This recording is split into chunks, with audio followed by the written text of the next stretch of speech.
piemēram, pūstošo pārtikas produktu smaku. Vienlaiks policija grupās turpina izmeklēšanu, kas nozīmē, ka sagrauto ēku tik drīz nedemontēs. Tajā vēl jāmeklē pierādījumi.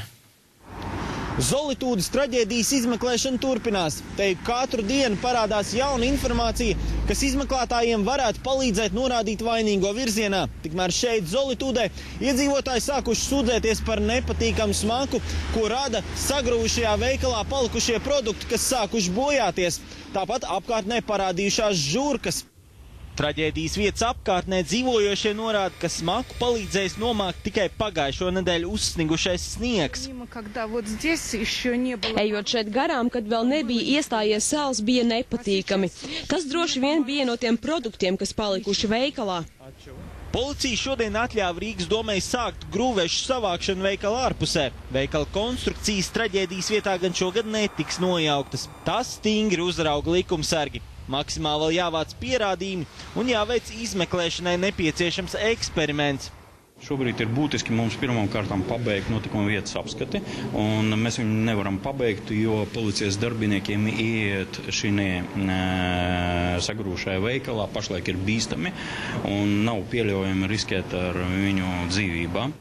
Policija aptaujā firmas, kas bīstamo ēku prot nostiprināt. Nostiprināšanas sākšana esot nedēļu jautājums.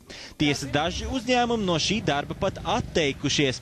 Ēkas bīstamību kārtējo reizi apstiprinājis somu būvinženieris Tomas Skaljas, kurš paziņojis, vairāk nekā 55% no Zolitūdes Maksimas konstrukcijās izmantotā materiāla nav nesuši nekādu slodzi un teorētiski bija pilnīgi lieki.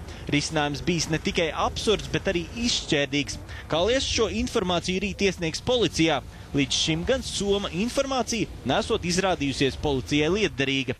Runājot par šo ekspertu, kaut gan viņš nav eksperts tādā izpratnē, jo viņš nevarēja mums uzrādīt certifikātu. Jā, viņš ir būvinženieris, zinošs cilvēks šajā jomā. Mēs ar viņu izrunājām, viņš mums nevarēja sniegt izmeklēšanai svarīgas ziņas. Praktiski par to, ko viņš pauž savus viedokļus, tas mums jau ir zināms.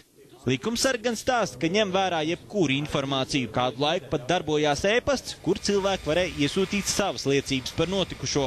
Dāvsvaldnieks Andrejs Skangals, TV3 ziņas. Uz Zolitūdes traģēdijas fona notiek strīdi par jauno būvniecības likumu. Vairākas ar būvniecību un arhitektūru saistītas organizācijas